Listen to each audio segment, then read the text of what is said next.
One common argument for why everyone should dislike atheists is that Hitler was an atheist. Some people think that this argument isn't valid because of the following technicalities. Hitler was born a Catholic Christian. He never publicly renounced his faith. On the contrary, he publicly stated that he believed in God and that he believed that the Aryan race was created by God and that what he is doing is God's will. But aren't these just technicalities? Hitler did some really horrible things. Nazi Germany did some really horrible things while he was in charge. Doesn't that make him not a Christian? On the other hand, the Spanish Inquisition did some really horrible things. Doesn't that make them not Christian as well? Was the Spanish Inquisition atheist? Or was them something else? Might it be that Hitler and the Spanish Inquisition were Muslims?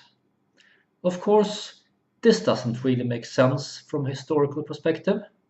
I can agree with that. If we look at the history of the Spanish Inquisition, it has a really simple background.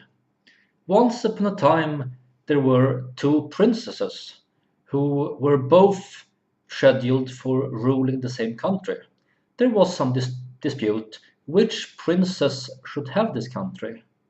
So one princess married a king, and the other princess married or was married off to another king. I don't know if she made a choice herself. She was only 13, but the king was the king of Portugal, and he tried to win the kingdom for his little child bride, but he failed. The other king, called Ferdinand, won the kingdom for his bride Isabella. And together they went invading a third country. This country was called Granada or Granada. I'm not sure how it was pronounced really. Anyway, this was back in the days where Christians were fleeing from Christian countries to Muslim countries because in Muslim countries they were free to practice Christianity without having to obey the Pope or risk getting into trouble with the church authorities, at least not as much. I'm not saying that the Muslim countries back in those days were great by today's standards, but they were much better when it comes to tolerance and interfaith and all that kinds of things compared to medieval Christianity.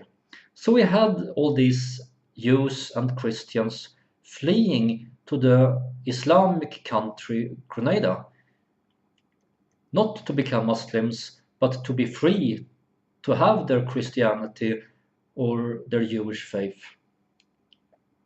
But then came Ferdinand and Isabella and invaded. They crushed Grenada and forced everyone to convert to Christianity, except those who fled, of course, but everyone who remained in the country were forced to become Roman Catholic Christians.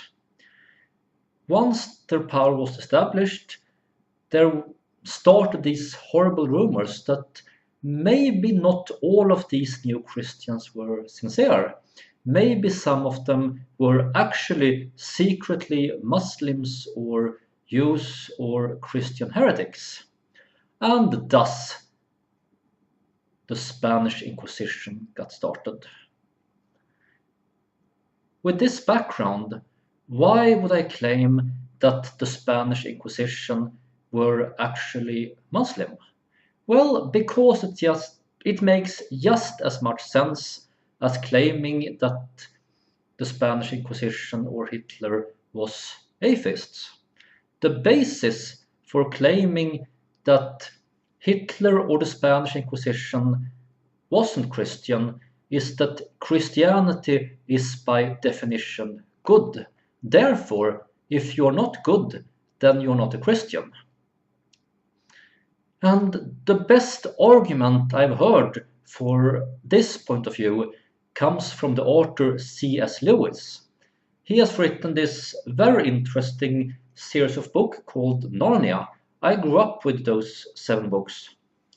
In these books, we have this evil religion that is very obviously Muslims being a bit of Hinduists. They have their turbans and scimitars and all these Western stereotypes about Arabs. They are very obviously Arab Muslims. Only thing that differs from that is that they have a little bit of Hinduism thrown in. Their god has 4 arms and an animal head. That particular thing is borrowed from Hinduism, but apart from that, they are very obviously Muslims. But most importantly, they are evil. While the main characters are very obviously Christian and by definition good. We have this character Aslan, who is very obviously Jesus. It's even spelled out in the first book that on planet Earth he's known by another name. It's quite obvious that, yeah, this name is Jesus. And in the 7th book, it is explained. You see, in the 7th book, they actually encounter one of these Muslims who isn't evil. They encounter a good Muslim or a good Tash worshipper, as the case may be. And Aslan himself explains that, yeah, this guy is actually a Christian. He just didn't know it. Because if a Muslim isn't evil, then he's actually a Christian, not a Muslim. And if a Christian is evil, he is actually a Muslim, not a Christian. Of course, he didn't use the names Muslim and Christian. It was Tash and Aslan, but the argument is there. So can't we just agree that, yeah, Hitler was a Muslim and the Spanish Inquisition were Muslims? We can't really say that they were atheists, because according to C.S. Lewis, Islam is the evil, while atheism is merely a mental disorder. He proves that atheists are insane. He has this very good empirical study, and yeah, of course, his research subjects are all fictional. They are this thing called strawman. But yeah, whatever. Of course, everything I have said so far is totally ridiculous. But it's also interesting. It's all about this thing that I call the categorization problem. This is one of the 3 main aspects of categorism. The first aspect is the focuses or targetings of categorism. It is what category of people do you target. Racism when it's about race, sexism when it's about gender, and so on. The second main aspect of categorism is the expressions of categorism. Prejudice, bigotry, discrimination, marginalization, and so on. And the third main aspect of categorism is this categorization problem. Who gets to decide what categories we use in the first place and how they are defined? On what terms are these categories defined and used? Very often, the categories themselves contain loopholes and bigotries, and the things I've been talking about today are good examples. When you write into the very definition what group you like and what group you dislike, or when you meld together very different groups like Muslims and Hindus, or for that matter, just throw atheists into that mix and make Hindus, Muslims, and atheists this one group that is not Christian, you have a big problem already. This is a very simple example, very obvious one, but it's often much more subtle. The bottom line here is that C.S. Lewis was a big bigot against atheists, against Muslims, against Hindus.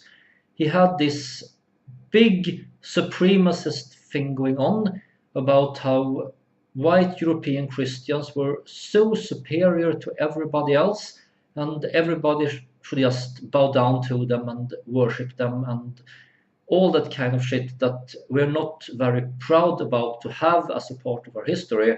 C.S. Lewis was a child of his time. I don't think he would have those disgusting beliefs if he had lived today. Some people still do, but thankfully those beliefs are getting marginalized. Finally, those Christians who don't want to see Hitler as one of them, I'm fine with that.